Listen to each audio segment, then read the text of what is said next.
But still, even in heterosexual non-monogamous couples or groups, you might have a mother who did not carry the baby but wants to breastfeed, and that's an option, and people don't know that that's an option. Welcome to Normalizing Non-Monogamy, the podcast where we interview incredible people from all over the world to hear their personal journeys of self-discovery through the lenses of love, sex, and relationships. Our mission is to show people that they're not alone and to inspire them to embrace their true selves so that together we can open minds and live authentically without shame. We believe everyone's story is powerful and beautiful, yet it's important to remember that everyone does life a little bit differently and that the views and opinions expressed by our guests do not necessarily reflect our own. Additionally, we aren't doctors. Please consult a medical professional for anything regarding your health that you might learn about on the show. Enjoy! Welcome to episode 398. We're Finn and Emma, and today we have a wonderful conversation with Jacob. He shares with us his relational journey, and he's been with his partner for 18 years, but monogamy has never really been a part of the conversation for them. Yeah, they got together when they were part of a triad. Yes. Yeah. Jacob is also an infant care specialist and an international board-certified lactation consultant. First one of those we've ever had on the podcast. That is true. He primarily works with queer families, and it's really powerful work he talks about. And we actually learned a lot of new things about lactation today. We did. I didn't know a ton to begin with, but I learned a lot today. And it's exciting. It is. And Jacob also put out a new book earlier this year called Lactation for the Rest of Us, a guide for queer and trans parents and helpers. He's going to talk way more about his work and his book later on in the interview, but we wanted to remind you all up front to please go check out the links in the show notes to learn more about his work and to get a copy of the book. And if you want to work with him one-on-one as a lactation consultant. Yes, please go and check out all of Jacob's amazing work. And with that, for anyone who's a premium subscriber, we'll jump right into the interview with Jacob now.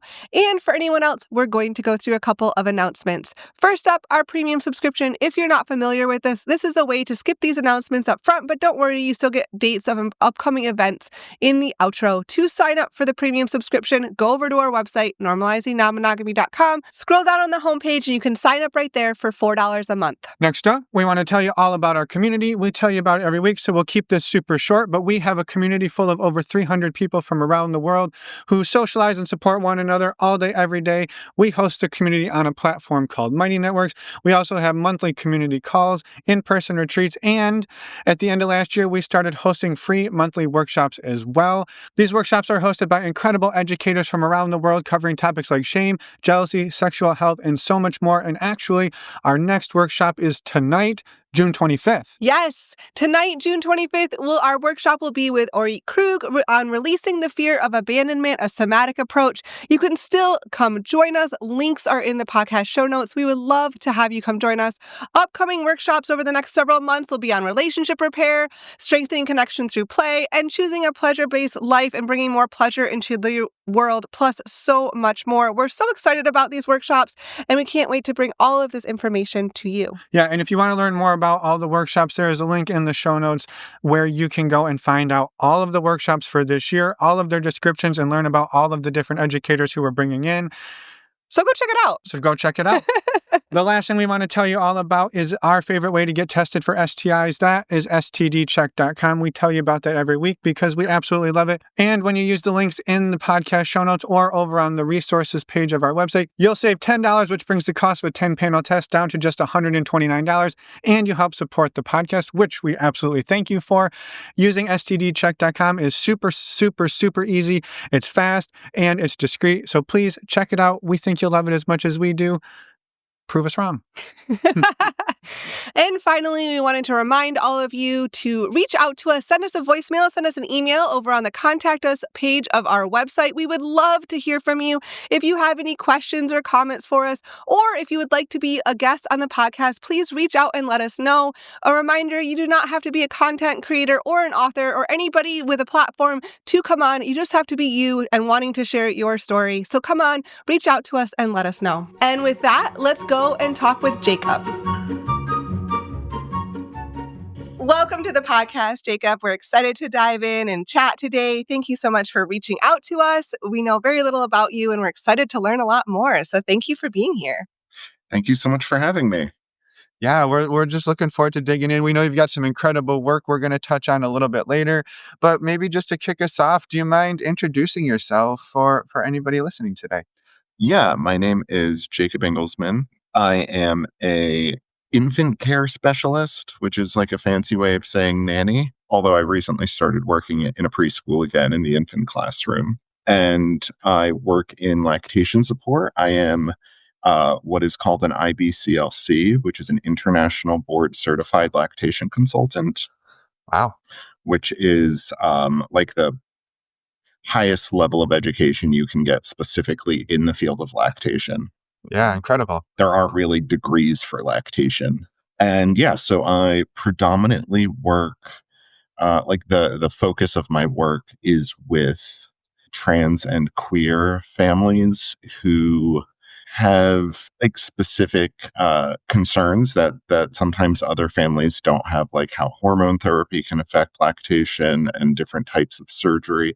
Which on the one hand, these our communities are more likely to have those questions, but on the other hand, it's not new information, right? Like reduction surgeries and augmentation surgeries, like cis women have been getting them for years. So like that lactate those questions, that research is out there. It's just it didn't really exist in a place where we could find that information readily.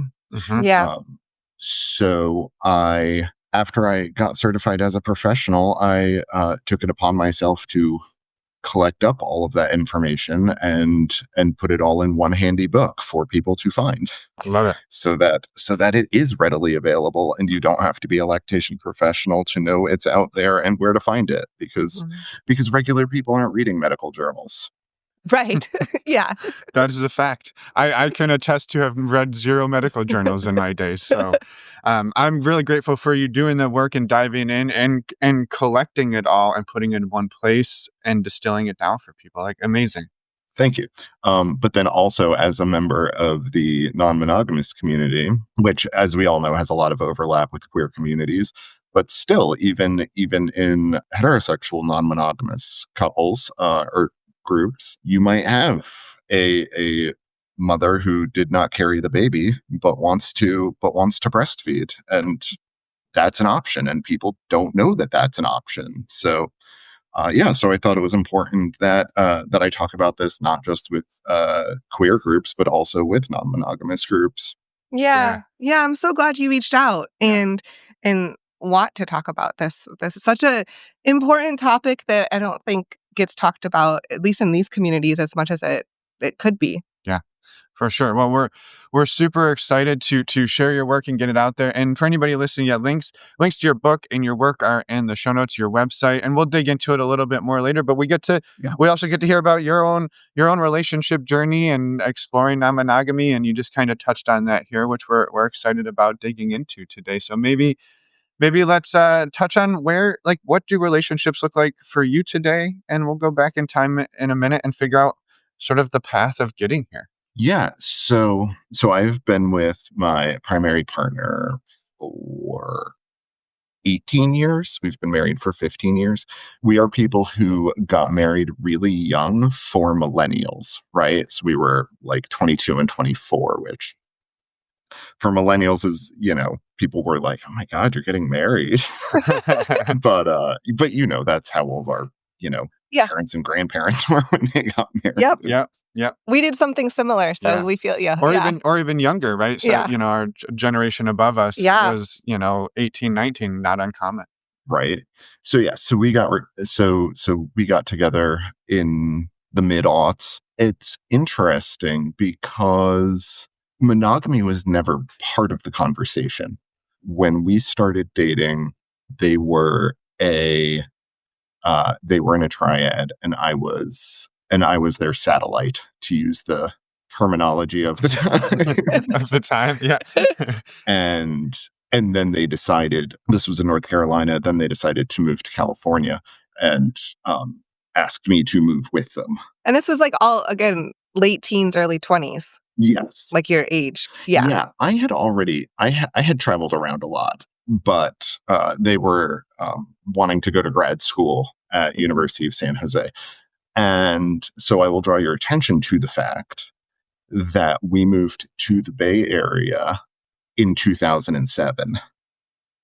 Oh, yeah. Yeah, it was a bad time to move to the Bay Area. Yeah, not ideal. So that, went about how you would expect. Well, and really quick, just to touch on like the dynamic here. So you had said you were a satellite, and I'm curious what, like for anybody who's not familiar with that or really understanding what that means, what did that mean for you, and what did like the relationship dynamic that you were in sort of look like on a maybe just like on a day-to-day basis? You know, we don't have to go like super deep on it, but just sort of like what did it kind of feel like and look like for people? So it's interesting because they were dating a man and a woman, and the woman was actually somebody that I had previously dated, and we had broken up. And then, but it was, it was the kind of thing where like we had a friend group where like we had all dated each other at some point. Yeah, and you're like teenagers at this point too. Like you got to remember that context a little bit of like, it's kind of in that friend group area. Right. We were 22-year-olds in Asheville. It was Yeah. Yeah. I don't know if that has significance to you. But it was, so we were all dating each other and it was fine. So there wasn't a lot of jealousy or anything like that. And I was also dating other people. Mm-hmm. Because monogamy has really never been like just like a part of my own personal conversation, right? Like I guess I kind of when I was younger, when I was in high school, right? When you think it's the only option. Mm-hmm. But as soon as I realized that, like, it's in fact socially acceptable to date multiple people as long as we're all, honest and talking about it, then I was like, oh, perfect. It sounds like it was more a style that really vibed with who you were rather than trying to like force yourself into the monogamy mold that was more presented. Yeah. Because that's the thing. It is, socially, it is. People are kind of raised to feel like it's the only option. Mm-hmm. You have to. It's not until you're older, which I feel like is where a lot of trouble with non-monogamy and polyamory can come from. Is people find out about it and then kind of go crazy. It's like, well, we still have to be honest. We still have to. Yeah. It's you still have to kind of figure out how to do it and do it in a way that doesn't blow up your life and just hurt other people, hurt yourself. Like it just because you can doesn't mean you can do it without any care. Exactly. Right. You still have to be a decent human being. Yeah. Right. Yeah. And so your partner is dating a couple. You had dated the woman of the couple at one point, but in your sort of in this configuration as the satellite, are you just a little less embedded in the triad and just sort of like orbiting around the outer pieces of it? Yeah. So they had a relationship together, and then I guess the other term you would use is like side piece, right? Okay. Yep. Which again, perfectly content to be. Totally. But you got invited to move to the Bay Area as the side piece. Right. And then like you are, like we are more serious now. Yeah, it shifted. Right. Yeah. So, and then it's funny because when we talked about it, to them, it was a big deal, right? It was, I am moving to California and I want you to come with me. And I'm like, yeah, cool. Let's go to California. When we leave it. Yeah. I'm down. Yeah. And you also said you traveled around a lot. So maybe it also kind of felt natural. Like, let's go on this next adventure. I'm ready. Yeah. Oh, yeah. Yeah. You want me to move to California at the drop of a hat? Yeah, sure. Let's go. I'm down. And you alluded to there being some challenges when you arrived, but like, how did it go going from like the satellite, the side piece to, moving across the country is not a small thing for most people. Yeah. So, well, they had already broken up with the triad at that time. Okay. And we were already living together. In North Carolina. Yes, but Okay. also still dating other people. Yeah. Let's say like we were already in love with each other. Mm-hmm. We weren't just dating anymore by that Okay. point. Yeah. Yeah, there was more foundation there when you moved. Yeah. But then but then we moved to Berkeley, and months after we moved to Berkeley, the recession kind of started. And Google, eBay, and Yahoo laid off a combined like 20,000 people or something. So there were just no jobs. Right. So they had been accepted to the University of San Jose, but there were no jobs. So we were, and we had some savings. We lived there for maybe like 6 months, but then there was really like nothing we could do. We had a horrible apartment with horrible roommates. Yeah. And plane tickets to visit their parents who lived in Tennessee, and just to have a visit. But we had we had just like completely run out of money, so we were like, all right, what if we just don't come back? Like, what if we just bail? Yeah. I mean, desperate times, desperate measures, right? Yeah. So we didn't want to, and we didn't want to move in with their parents, but they had a brother in Greensboro, North Carolina.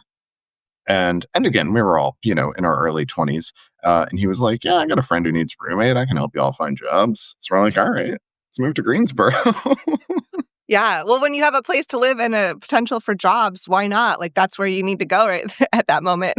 Right. I mean, on the one hand, California does have charm, right? You living in the Bay Area is pretty cool under other circumstances. And there was very specifically, the feeling of we moved to California and utterly failed. Yeah. So, Well, and I imagine too, right? It's a place where you can, especially the Bay Area, typically land and be in a non-traditional relationship, a relationship that's maybe outside of the bounds of what most people are, especially in the early 2000s, really used to. It's not as crazy here. And so how did that go then, going from sort of the epicenter of non-monogamy and queer culture to Greensboro? well, yeah, that was definitely a part of it, is because we were out and about in Asheville. We were out in the Bay Area, and then we moved to Greensboro, where we're hanging out with my partner's brother and all of his friends, and so we had to go like in the monogamy closet. Mm-hmm. Yeah. Which, on the one hand, we were extremely, just like extremely grateful to be there and to have this opportunity to start over.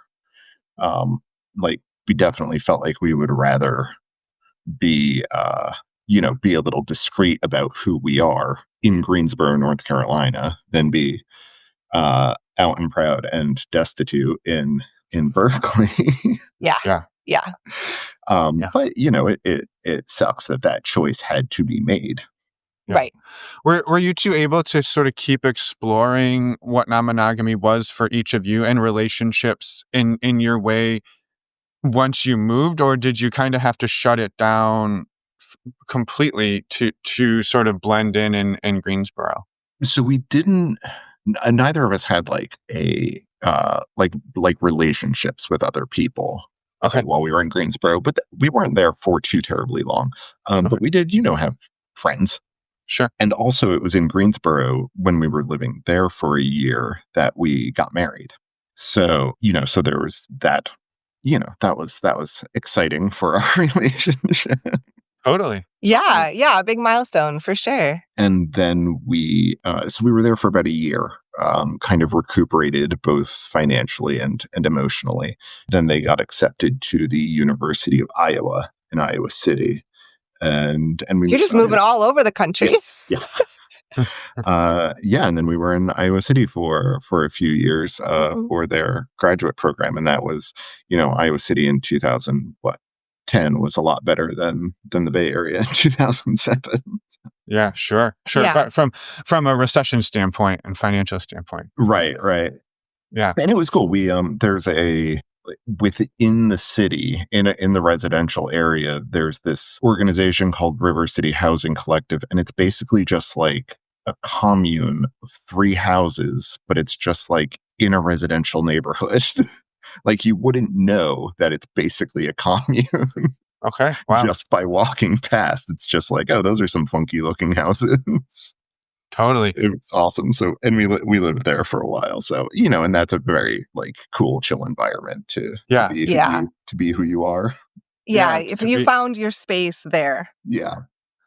I'm curious, Jacob, is you and your now husband and partner were exploring non-monogamy. It sounds like it was a fairly fluid dynamic there. Or did you two have sort of agreements or talk about how you wanted to do it? Like, you were dating, were relationships on the table? Like, what was sort of the format that you kind of went in this with?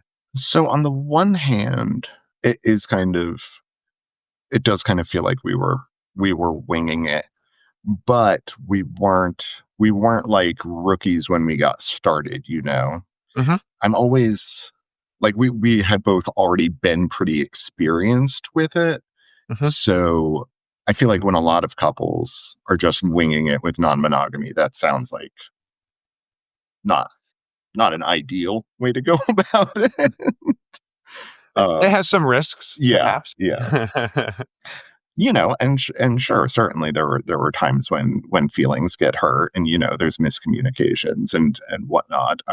People are making assumptions, but on the whole, I feel like we did a pretty good job. We're both happy now. So And what is the dynamic that you have sort of created as of today? Like, what does your relational ecosystem look like in terms of like you two, and are there other people in the picture, or how do you sort of explore non-monogamy today? so we've always had two kind of different styles in Okay. that he will have like long-term relationships, was with one partner for like 3 or 4 years, was with another partner for like 7 years, whereas I really like dating.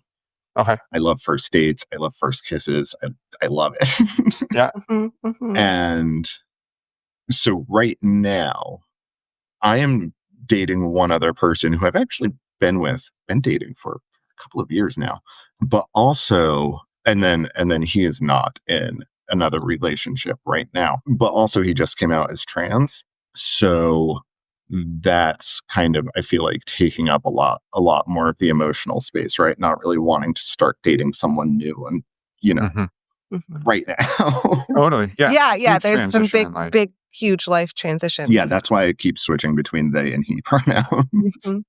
Okay. Yeah. No, it's helpful to understand that context. And so, yeah, I love that you two have been able to, it sounds like, navigate this for 20-ish years with different styles, right? And it's okay that one of you has a partner, one of you doesn't, maybe one of you's dating, maybe one of you isn't. It sounds like the that fluidity has remained for, 20 years or so of exploring this together. Yeah, well, and I see the appeal of things like kitchen table, right? Hmm. Or like having large polycules. I see the appeal to that. It's definitely not for either one of us, right? Like neither of us is who you would call like a people person. Well, you have that in common. Yeah. Well, and so how do you two find yourselves interacting with each other's partners, and like you said, it's maybe not a kitchen table polycule, but if you're dating people and he's dating people or they're dating people, like there is a polycule, and how do you navigate the interactions with that? Like, what's your preferred way to do that? We'll do like if other people are interested, we'll do like game nights. We used to go climbing a lot with Hmm. with most recent ex-boyfriend, actually both the ex-boyfriends. Yeah, we're big climbing people, which I feel like is kind of becoming a thing in non-monogamous communities right now. Yeah, I feel like there's a handful of different sports and activities that people kind of gravitate towards, Yeah. for sure. Yeah, yeah. I would say Dungeons and Dragons being one of them. We've heard a lot of that. We also play games, yes. Yeah. Dungeons. I'm actually at the kink conference. My talk today is about Dungeons and Dragons. I love it. So there's a Yes. bit of a thread. Well, I think that brings up an interesting point too, though. It sounds like exploring kink is also a part Yeah. of your life, or maybe your dynamic as a couple. And I'm curious what that looks like for you as an individual, and like how it weaves into your partnership. So it's one of those things where I don't think of myself as particularly kinky, but Mhm. like my bar is at a different place than other people's, you know? Like we're all at, and everybody's bar is, but Mhm. right. So I don't think of myself as a particularly kinky person. And I've been speaking at this kink conference in Atlanta for the last 6 years. So yeah, so my frame of reference is like, wildly different from other people who might not think of themselves as Mhm. kinky Yeah. people. Yeah. Totally. Yeah.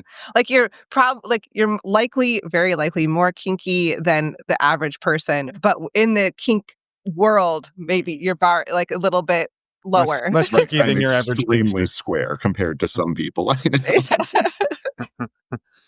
Yeah, it's all relative. Yeah. Yeah. Right. And the same is true of my husband, is that yeah, I don't think either of us particularly thinks of ourselves as extremely kinky, but it's all relative to other people that we know and situations we've been in. So, but I do think of myself as amiable. One thing that I particularly like actually is I like talking to people about what what is something you've always wanted to do and then try that. Mm.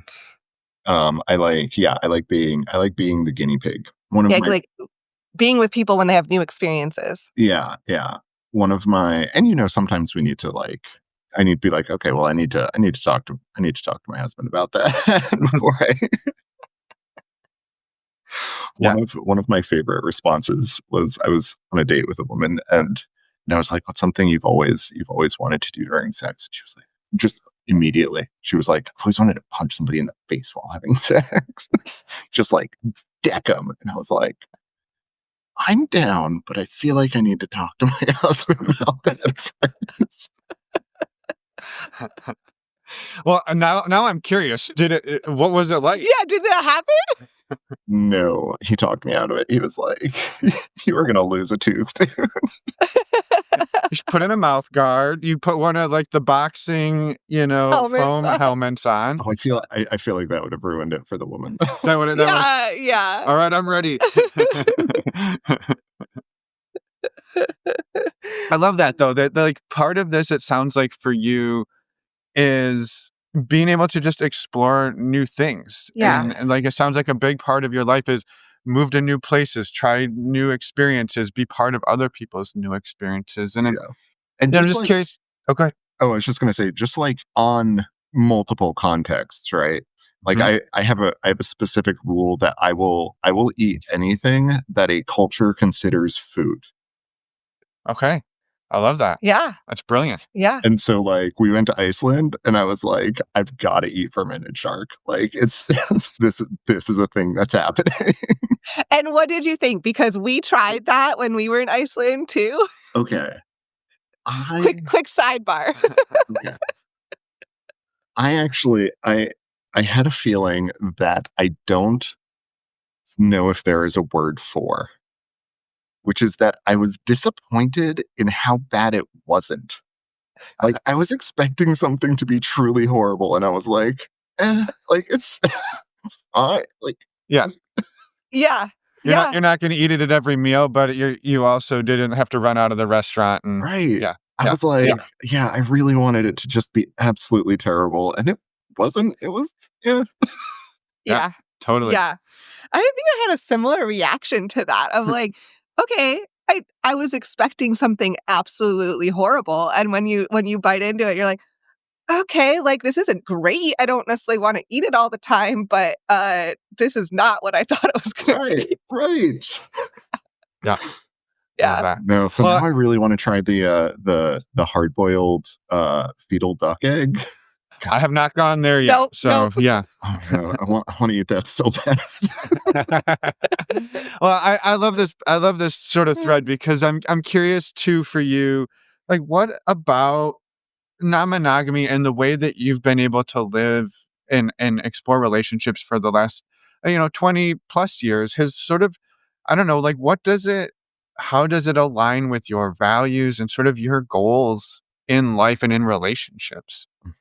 Yeah, I mean, I guess like we were talking about, like my goals are just like to try as many new things, right? Have as many experiences as I can. And that's, and you can't necessarily do that like while limiting yourself. So I feel like dating as many different types of people as you can, having these experiences. And it's funny, when I was I guess it was when I first started dating him, I was just, I don't know, thinking to myself at some point about different people I had been dating recently, and they kind of like ran kind of a gamut between like people older than me and people younger than me and people of different sizes and people of different races, and I was thinking to myself that I don't necessarily like have a type.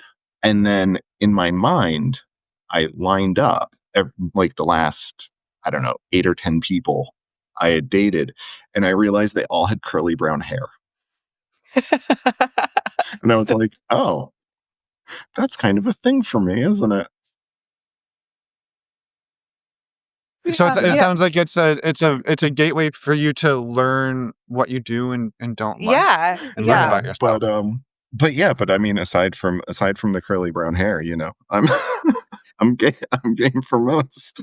Yeah. Yeah. Yeah. I get this sense of like this just appetite for so many new experiences and just to try to like live life to the fullest and not be able to say yes to as many things as possible. And also, yes, and maybe I need to just check in first sometimes with certain things, Right. Yeah. You gotta have the self-awareness that like, okay, maybe this isn't a good idea. Let's see what the partner thinks. Yes. Mhm. Yes, that's really important. I'm also curious over the last many years, kind of what are some of the challenges that you've encountered either for yourself or with your partner? I feel like one of the biggest challenges, and of course, the first one that comes to mind is not not relationship jealousy, right? Like I've always been very supportive of my partner having other relationships and even like being in love with other people.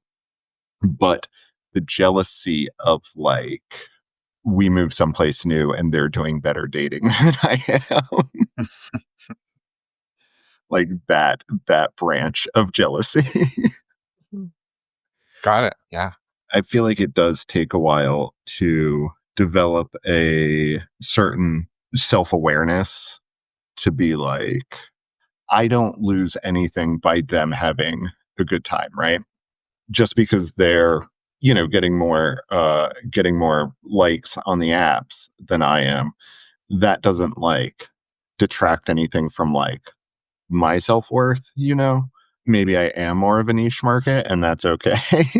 Yeah, I feel like that's a problem that that a lot of cis guys have in non-monogamous relationships. And and again, I think that's one of those things that like when people first get into non-monogamy, that happens, and then it's not inherently a problem, but it gets turned into a problem. Mhm. And then non-monogamy and polyamory end up with a bad rap because these guys don't have don't necessarily have the self-awareness to be like, it's okay, it's you are eventually going to be dating people, and that's, going to be great, right? You don't lose anything because your partner's having more success in the dating field than you do. What you're describing is this, like, it's shifting the narrative Mhm. in these situations for yourself. Like, when you notice something that, oh, my partner's getting more likes on an app, they're more popular or something like that, and then recognizing that that doesn't necessarily, like, that does not mean that you are bad or less valued in any way. It's just that you're different people, and having it takes work to reframe that for yourself, though. Yeah. Yeah. Well, and I think that's kind of the thing, is that couples do need to be talking about it more, especially when they're new to polyamory, to non-monogamy. I'm always extremely impressed by people who opened a relationship, because like monogamy was never part of our conversation. Like, we'd always had that going, had non-monogamy was just how the relationship worked. So yeah, when people like are monogamous for, 15, 20 years and then open the relationship, I'm like, oh my gosh. Well, Yeah. done. Yeah. Yeah, it's not an easy thing. Well, and I love too what you touched on there too in that, Jacob, is that even coming at it from being open from the beginning, the struggle of, watching your partner get a dozen likes to every one that you get, or some people we talk to where it's hundreds to one, right? Like that, at any point that's tough. And even if you can say, well, I know it's not me, it's a function of the app, it's a function of all these other pieces, it's still hard. Yeah, because even though we didn't have the experience of opening our relationship, like every time we moved to a new place, it Mhm. was, in a certain sense, starting over Mhm. with certain parts of, the non-monogamy journey, so to speak. So Yeah, you're, like, revisiting those things. It yeah, sounds like you 2 moved quite a bit from you and in Iowa and then other places before landing yeah. where you are So now. North Carolina, California, back to North Carolina, Iowa, and then Georgia now. Okay. So Okay. Yeah. Yeah. And so yeah, every time you land in a new place, you start building community again, you start building your network again from the ground up, and I imagine it takes a bit yeah. to reestablish. And the emotional groundwork had all already been there, right? Like Mhm. in terms of our relationship, but then in terms of like our relationships with other people, yeah, we're basically starting over for, for the most part. Mhm. Mhm. We still have like friends in other places that come hang out and whatnot. But yeah, but in terms of like the dating scene, yeah, we're just starting over and every time, and that is extremely difficult. Mhm. Well, and I'm curious too, as you do land in new cities and you've talked about friend groups and stuff. I'm curious what the sort of the role of community, not even just a community maybe that you're like hooking up with or going on dates with, but just the community that you build around yourselves. What has that looked like for you, and what is the importance of that for you? So, because pretty much every time we move, it is because of, well, no, sorry. Most recently when we've moved, it's been for my husband's work. Mhm. So we always kind of have to be like, it's always a little bit discreet at jobs. It's like, who's cool, who's not cool, how, Mhm. Mhm. Mhm. because there's being out socially, but then like especially in the South, Yeah. you Yeah. can, yeah, you sometimes you have to be in the closet at work. That's just a unfortunate fact of life. So the people we usually end up hanging out with and being out to tend to be work friends, the ones who have been kind of pre-vetted as being as being cool.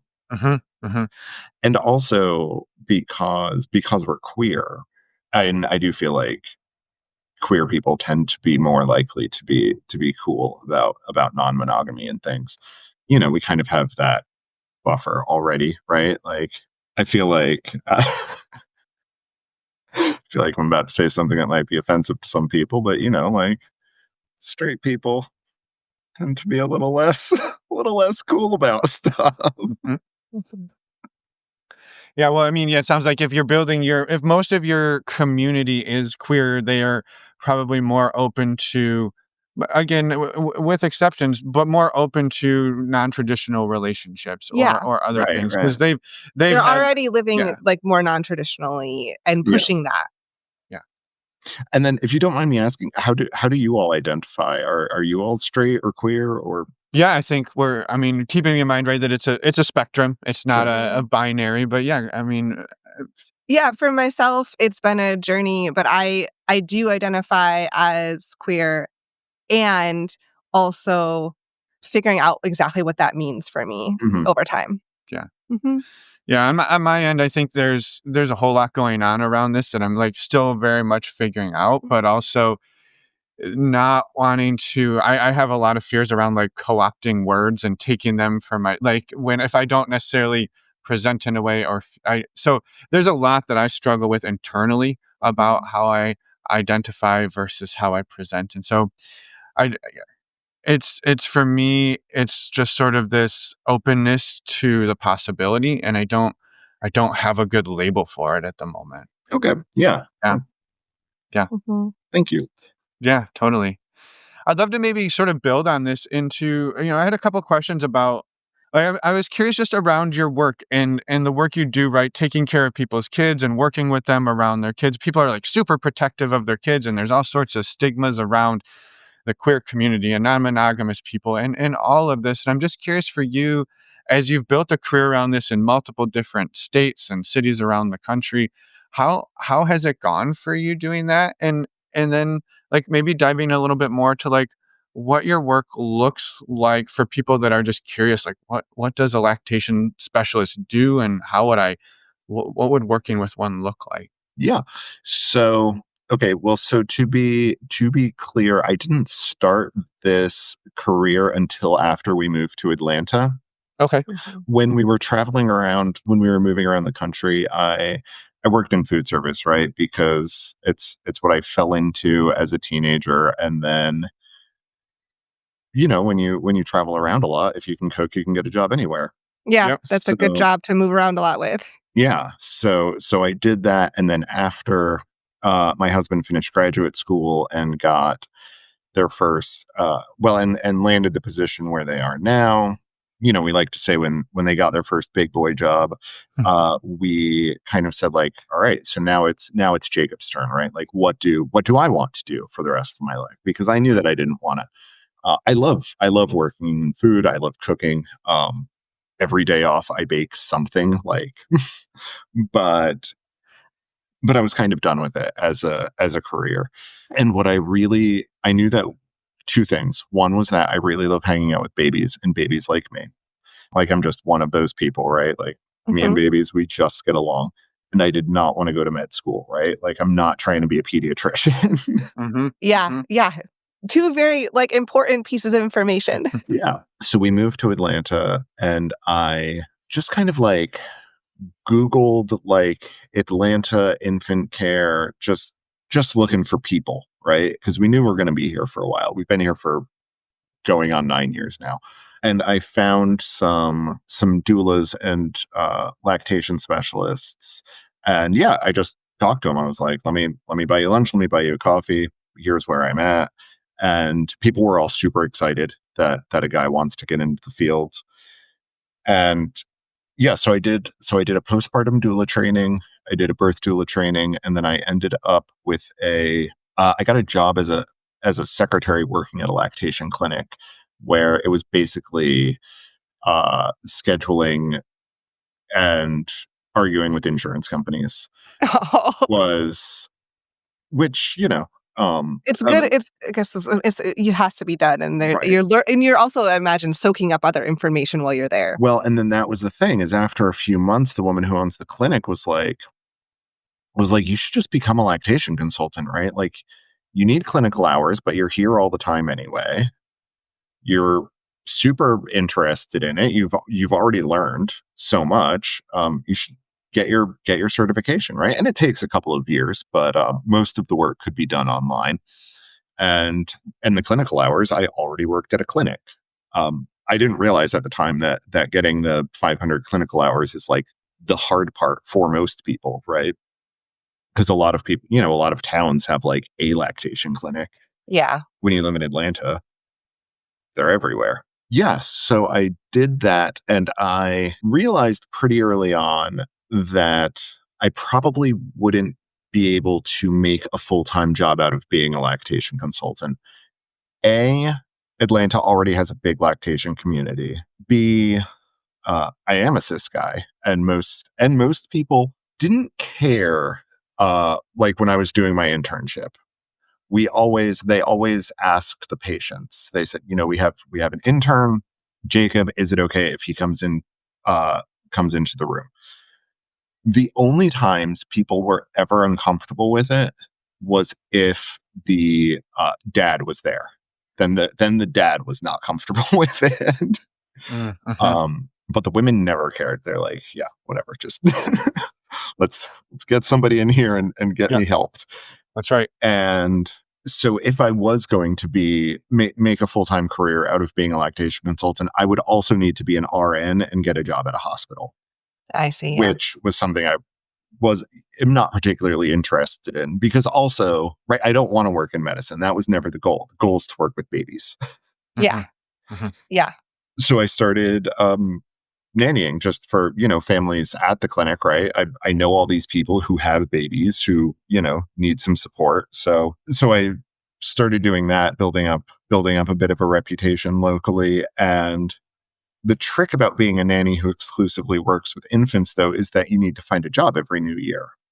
Yeah, because the infants get older. Right. So, and pretty much like the way it works is people would hire me when their maternal leave ran out, like babies 3 to 6 months old. They'd hire me for a year and then put the baby in daycare, right?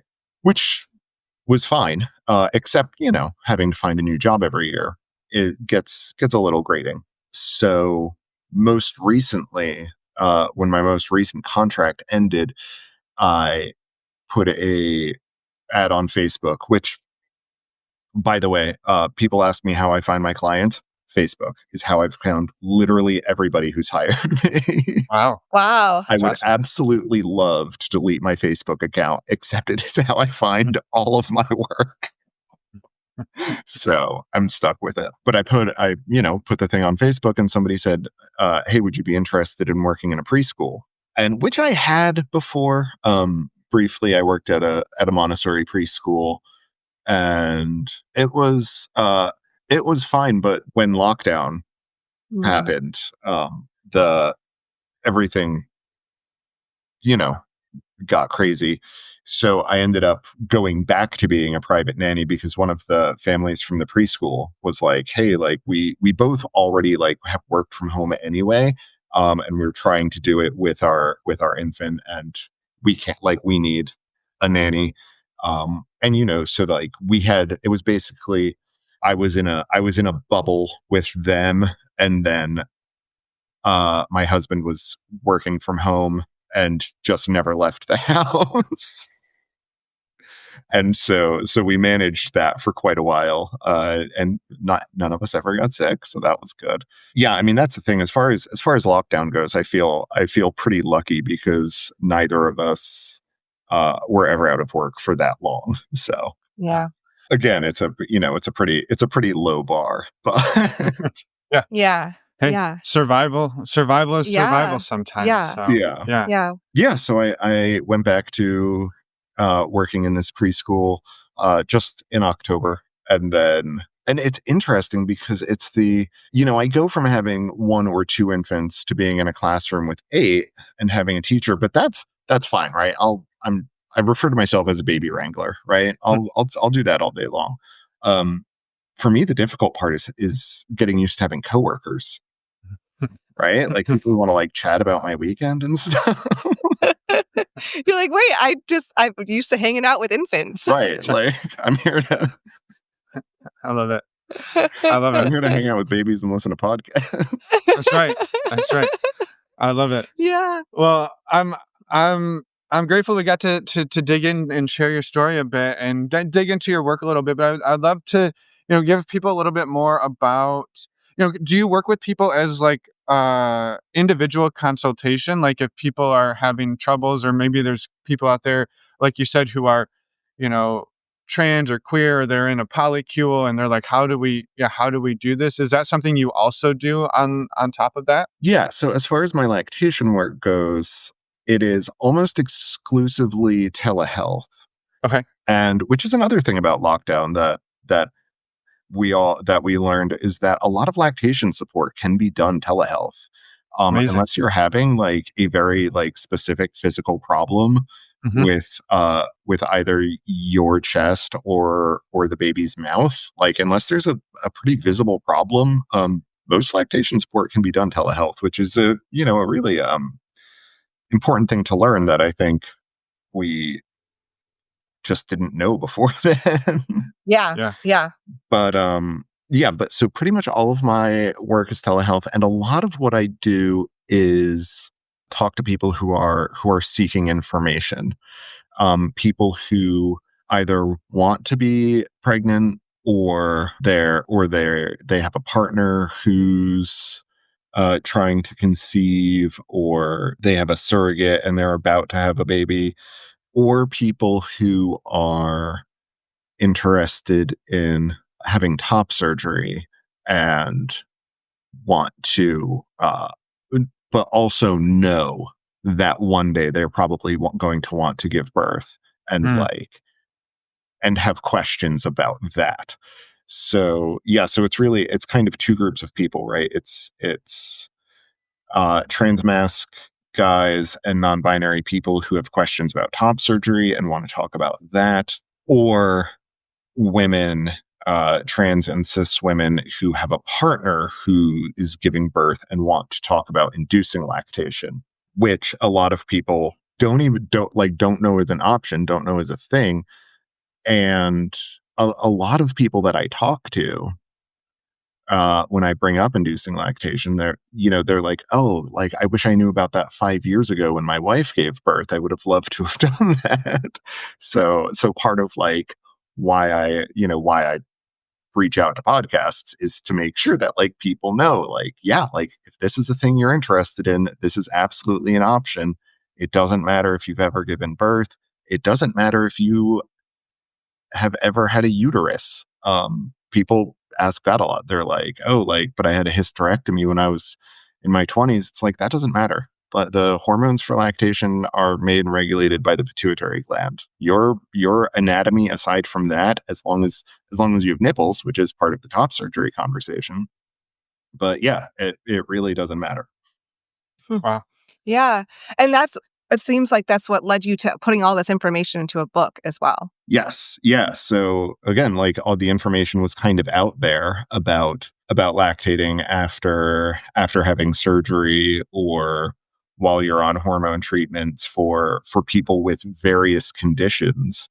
But there was nowhere where it existed specifically written for queer and trans communities in an easily accessible place, right? Like, most people are not picking up the Journal of Human Lactation in their preparation to have a baby. So, Yeah. Mm-hmm. Mm-hmm. Amazing. Well, I'm grateful we got to chat, and I'm grateful for your work. Like that's super powerful work and Yeah. so important. So thank you for doing it and for putting it out there. And for anybody listening, your website and links to your book will be in the show notes, so they can go and find that easily. And yeah, just wanted to give you a chance if there's anything else that we didn't ask about or talk about that you wanted to get out into the world today. I think so. I feel like we covered all my bases. Just yeah, if people have questions about this and want to talk about it, like reach out to me on Instagram. I always tell people it's literally my favorite thing to talk about. So Perfect. I'm Yeah. happy to answer questions about about all this stuff. So yeah, don't hesitate to reach out. Perfect. The invitation is there, and we'll make sure Yes. that people can find the information. So, Yeah. thank you, Jacob. Yeah, thank you again for everything you shared and for all of the work that you're doing and for being here today. Yeah, well, thank you so much for having me. I reached out to like a dozen podcasts and like 3 of them get back to you. So thank you for being. Totally. Yeah, That's how the world works these days. So we're happy to be part of it and to help share your story. Yeah, So again, thanks. it's like the dating, right? I know there's nothing wrong with me. Just Yep. because- Yep. We both swiped right. That's all that happened. Yes. We just both swiped right. I love it. Yeah. Well, have a fantastic afternoon, and we'll talk soon. All right, great. Thank you so much. And we're back. Thank you so much, Jacob, for coming on, sharing your story, and for the amazing work that you do. A quick reminder to anyone listening, go over to podcast show notes and check out all of the links to Jacob's work. It is amazing and so useful. So go check it out and support Jacob. And don't forget to grab a copy of his book, Lactation for the Rest of Us, a guide for queer and trans parents and helpers. And we wanted to remind you all that tonight, you still have time to join our next virtual workshop for our community. That's June 25th, 2025. It's June 25th. If you missed it, don't worry, there's another workshop coming next month, or you can watch the recording of tonight's workshop. Nevertheless, don't forget, you can sign up tonight. You just have to join our community. That's super easy to do. We'll get you in time. We'll make it happen. Links are in the podcast show notes. And next week, we've got another interview. We do. We have another interview with Danielle. Come back and listen to that one in a week. Yes, it's a fantastic conversation, and we'll see you all next week for that. Bye, everyone. Thanks for listening.